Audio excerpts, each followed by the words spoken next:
Janome. Hi everyone, welcome to Janome's Holiday Open House. I'm Hein, Embroidery Software Specialist for Janome America, and today we are making fringe trees. Let me show you the supplies you'll need to get started with our project. You want to make sure you have your SQ20D hoop. I'm using a sticky tearaway stabilizer today. You want to have a pair of sharp scissors, your little Janome trimmers, seam ripper, and then for the project itself you'll want to have 2 squares of felt. These are 4 inches square, so I have a front piece and then the backing. You want to have a pre-wound white bobbin and then a matching bobbin for your last color that you're going to be stitching out. I'm using 3 different colors of thread today. Green for my fringe, I have a variegated for the little decoration on my fringe, and then of course the gold at the end. I'm using these small craft sticks here to use as the tree trunks. I got those at a local craft store, and then I did make these bases from a tree branch when I went out walking in the woods, and my husband cut them for me and drilled a little hole in them. But you can use something like this. You can use thread spools, they work really great. You can use foam, anything like that for your project. All right, let's get started. So go ahead and hoop your stabilizer. I'm using a sticky stabilizer so the shiny side is up. I've gone ahead and scored my stabilizer, and I'm going to use my seam ripper and gently lift up the paper to release it, and then I will show you the sticky part. So let's get this going here. There we go. And I find a pin or my seam ripper work great for this. So let's peel this back and tear it away. This is all the part you can throw away. Let's get this side up. There we go. You don't have to use your sticky stabilizer. I just find it really handy for this particular project. It holds everything in place while it does all the stitching. Let's get this last piece off of here. Now I've gone ahead and I put in a regular pre-wound white bobbin to start with, and I will change to a matching bobbin at the very end. And I'm going to start with my green thread first. So after clicking in my hoop, I'm all threaded, ready to go. The first thing it's going to stitch is the placement box for my first piece. So here we go.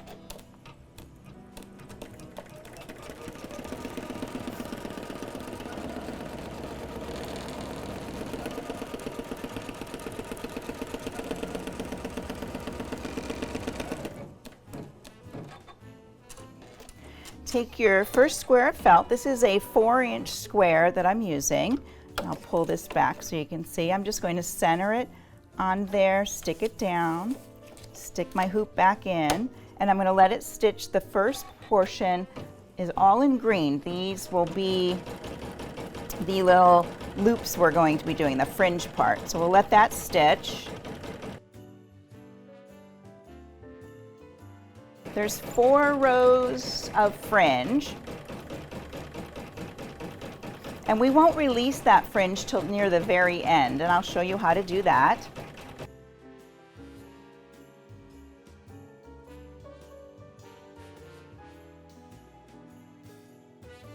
The whole stitch out is about 8 minutes long, plus it takes a couple extra minutes of taking the hoop off and putting it back on.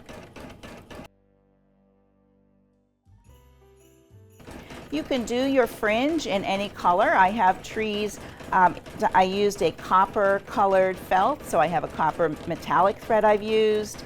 I went ahead and did some in a silver with silver metallic, all kinds of different colored threads. You don't have to go with the standard green evergreen trees. You can be very creative.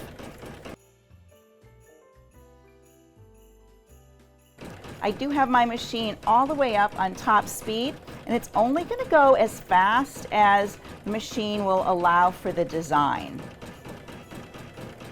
These are large satin stitches, so it does sew a little bit slower. And these are creating those loops for the fringe.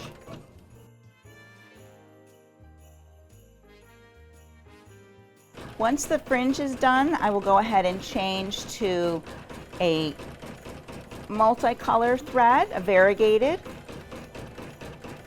and then it will stitch the lines that will hold the fringe in place, and then a covering stitch on top of that.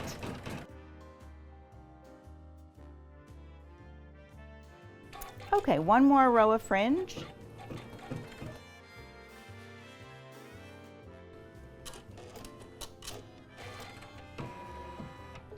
All right, I'm going to change colors, but I do want to trim this long thread first before I get too far. There we go. And I'm going to put in a variegated thread. So let me change threads here. Lock my machine.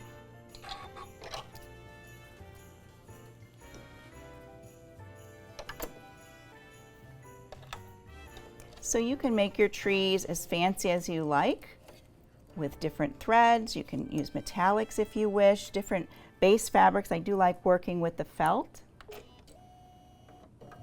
There it is. Unlock that and just pull this thread down. Remember when threading your machine to make sure you get it all the way in the little catch here. That way it won't fall out. I didn't have it quite all the way in, so here we go. It's going to do the straight stitches across to hold down the fringe. And I'm going to trim this thread here so it doesn't get in the way as we work along. There we go. I was going to do this stitch on all 4 of these, and then it'll come back and do the top stitching, which is a little bit more decorative. This is securing the fringe, and then we'll do a decorative satin stitch on top of it.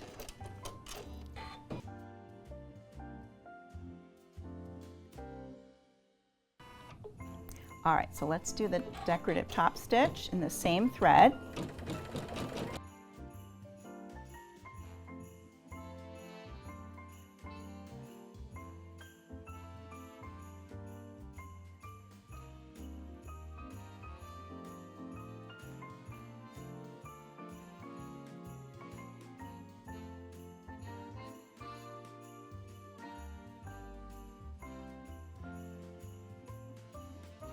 Okay, for the next part, I'm going to change out to a matching bobbin.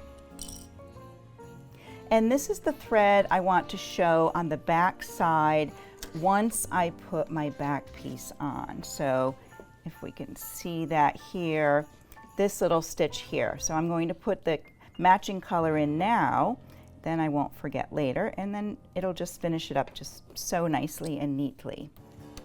So that's going to go in there. I can stick this back on, and then I'll change my top thread.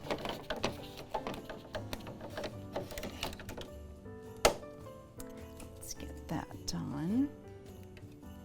And I'll put gold in the top. Go ahead and lock my machine.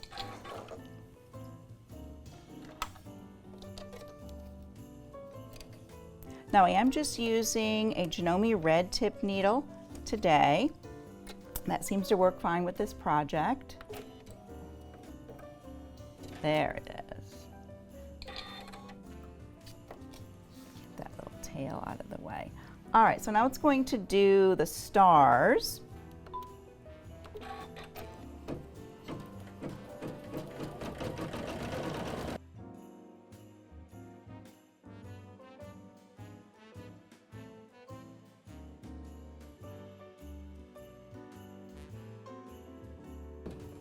You can always do your stars and the decorative bars here all in one color, or you can do it in different colors as I've shown here.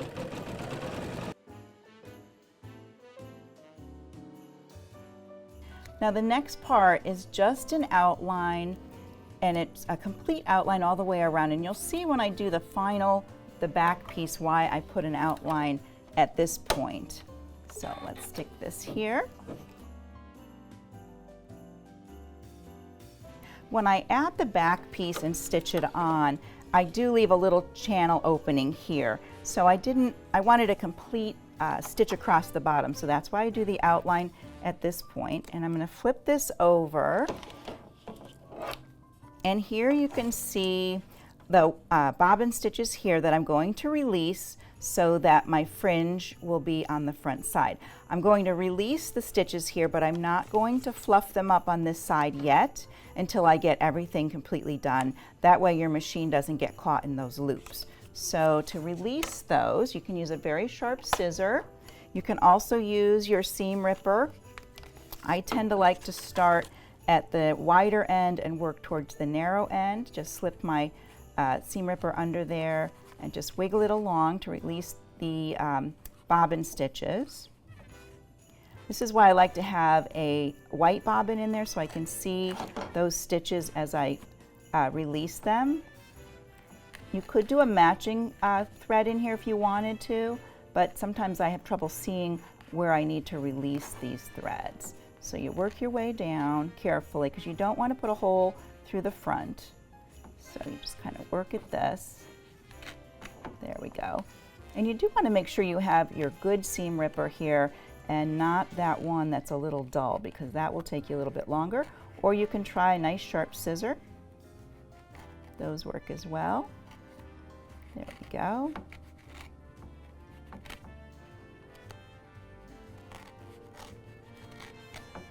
And then the tiny ones that are right here. The top ones are always the hardest because they're just little stitches here.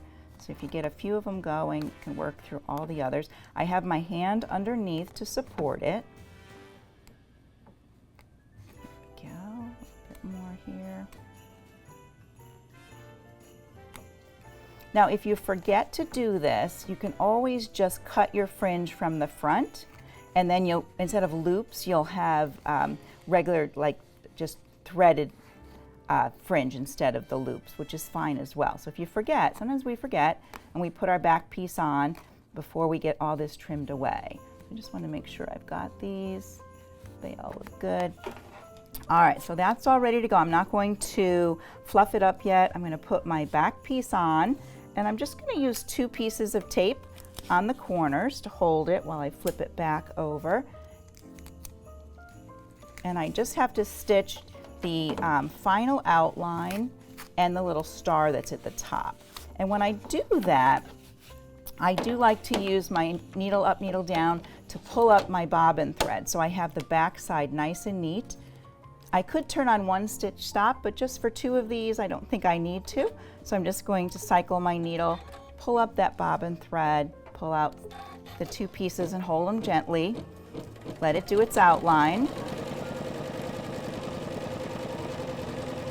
And if you fluffed up your fringe at this point, your foot might get caught in it. That's one reason I haven't fluffed it just yet. There we go. And for the star,